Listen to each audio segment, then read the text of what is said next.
Coffee is the way of life. Strong, familiar, present from an early age. What's changing isn't the importance of coffee, it's how people experience it.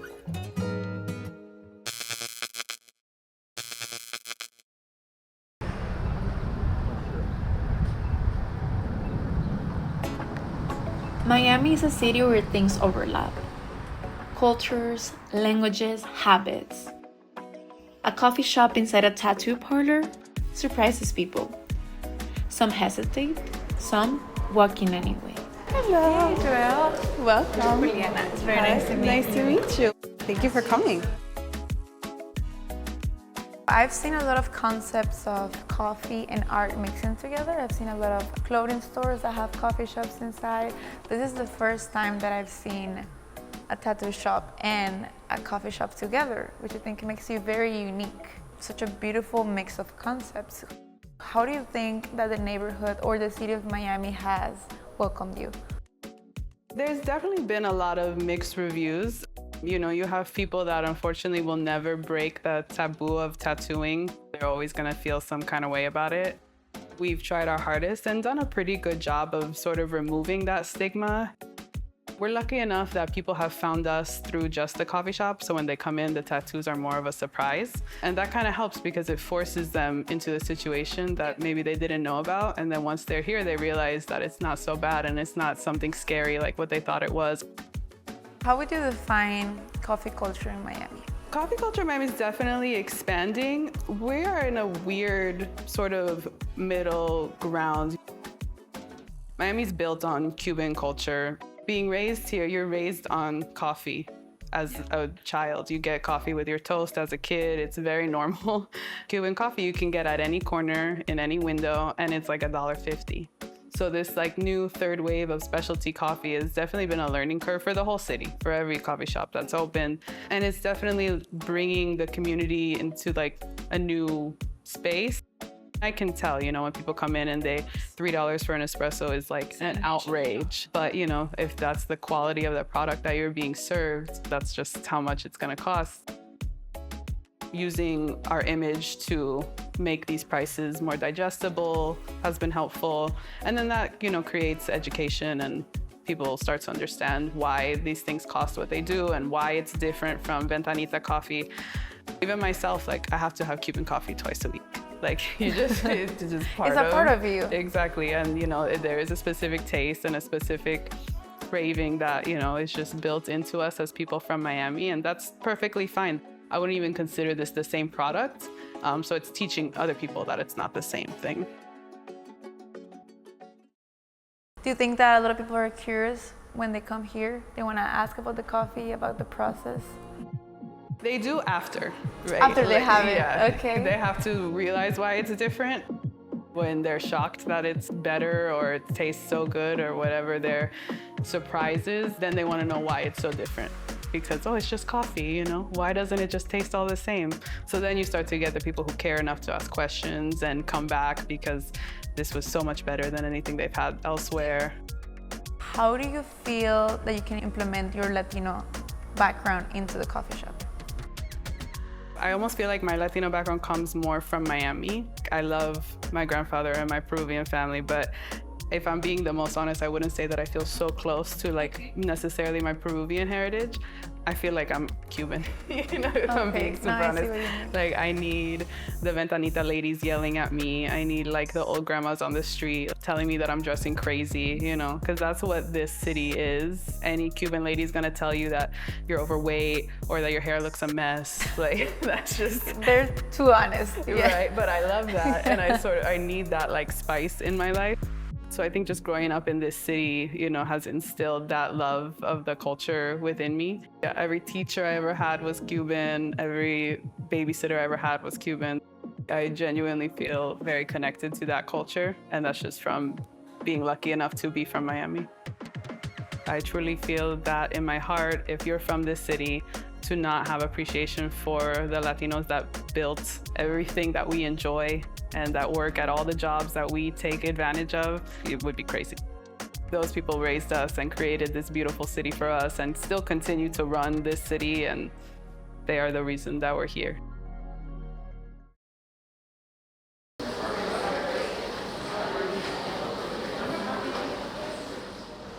White Rose opened as a collaboration, a way to bring people together. There's no shortcut to learning. The work happens in the everyday. Ownership stays involved, care shows. Patience becomes the lesson. With people, with process, with growth.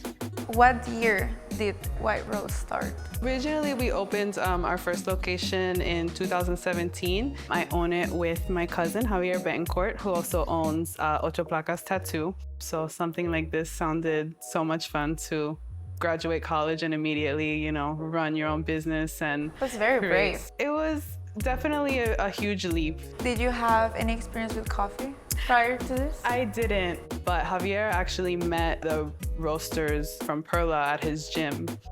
The coffee concept just sort of came naturally. It was a way to create a bridge between the community and the tattoo shop where we could make tattooing more approachable. Then the coffee shop itself sort of blew up and became really strong in its own identity. I guess you would say removing the taboo out of tattoos. Of course. I feel like supporting the community is very important, and this industry can be very competitive. Of course. Because there's a lot of coffee shops, but there's always room for everyone. I feel like in coffee, we should all support each other. How important is it to you to support other local suppliers for your coffee shop? Oh, extremely. Everything is local. Everything is from a business that's run by like 1 or 2 people. Perla as well. We're located about 1.5 miles from their roastery, and I will never use anybody else. I have a lot of respect for a lot of other roasters, but Chris and Paul are truly the best in the industry, and they're so easy to communicate with, and they're so extremely accommodating and, helping out local businesses. They are there at the drop of a hat. If I need something, I can text them. They're super open to, creating new roast profiles or, bagging coffee in a certain way that I would want it for display. I love working with them. I feel like those relationships are vital in order for your coffee shop to succeed. I do want to ask you something, because when we got here, I was watching you. You were helping the other barista, and you're also doing dishes and everything. Even though you're the owner, are you always so involved into the kitchen? Everything. I've been just a barista, right? And so I can't expect my baristas to do everything because that's impossible. And that's not how you create a good work environment. That's not how you create happy employees. Some of the reasons that our drinks are so good is because I have people who care to make the drinks. If your employees don't feel like you care about them, what motivation do they have to do good for your business? It's not their business. They're not going to care. Who inspires you, or what inspires you? That's a great question. I do take a lot of my inspiration from the tattoo shop and watching them every day.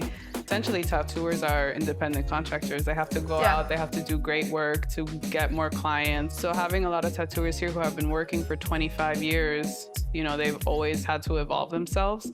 And I'm trying to do the same. I'm just not drawing on a page, So. You're just doing the art of coffee. Of course. I mean, coffee is an art. I love the connection that you have. Like how you can, bring both arts together and create this amazing union. And I can tell that this is a community within the coffee shop and the tattoo parlor. And I'm sure your clients can find the union too. Like, how many of your clients have gotten tattoos? I'm assuming a lot of them. Oh yeah, many of them. That's amazing. A lot of them. Well, I came here for the perfect White Rose experience. I already have a coffee here, but I'm more than willing to have another one. Can you make me your favorite drink? And then I'm gonna go get a tattoo. I wanna congratulate you for having this amazing vision, joining art and coffee together and building such an amazing project.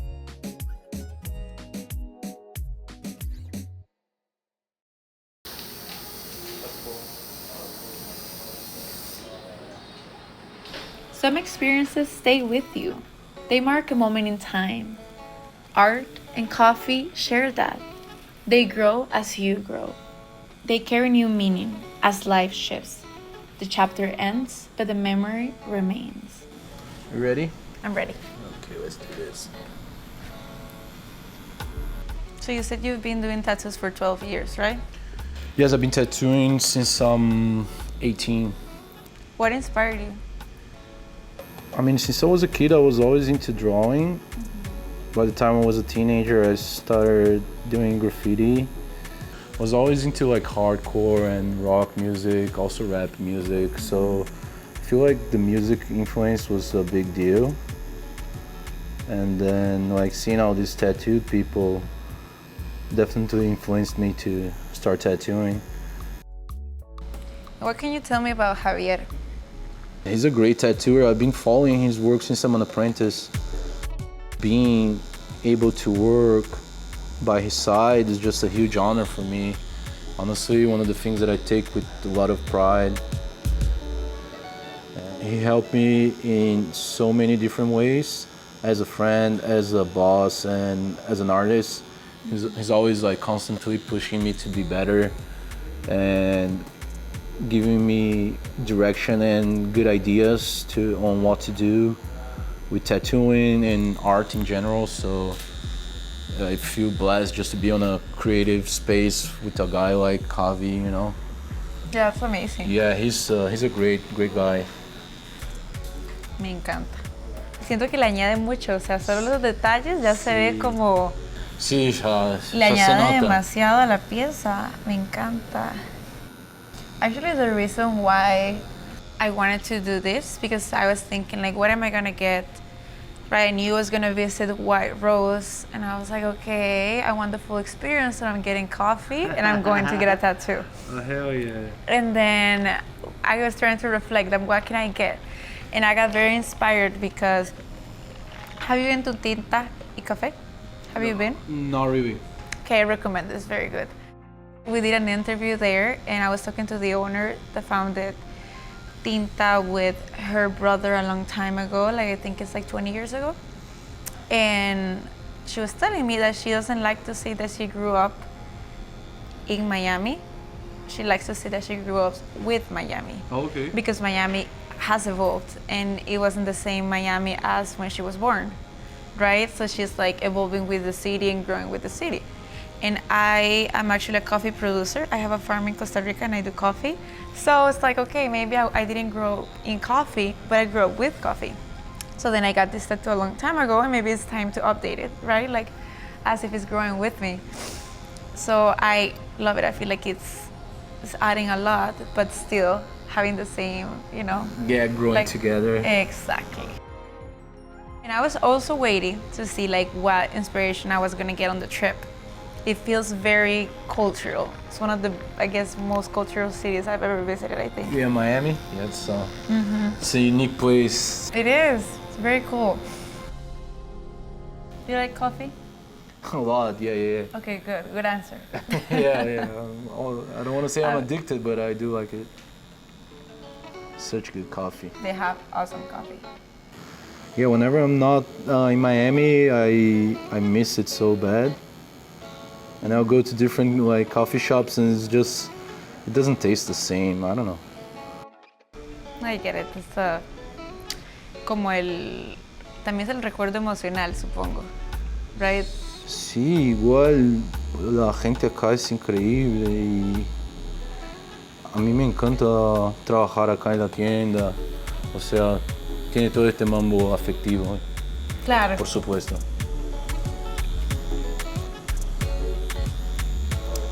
Is this what you want to do for the rest of your life? Yeah. No brainer. I mean, I'm in heaven right now. I love tattoos, I love coffee, and then I can have both here. Let's go. It's a pretty cool experience. Qué locura. ¿Te gustó? Sí, está muy chido. Está muy cool. Ya comeríamos en Costa Rica. Pero digo, qué locura que se ve diferente, pero es el mismo. Me encanta. Coffee culture in Miami is built on tradition and change by families, makers, and communities that carry it forward. Each story adds a layer. Each cup leaves a trace. Time does the rest. Different stories, one city, always unfolding.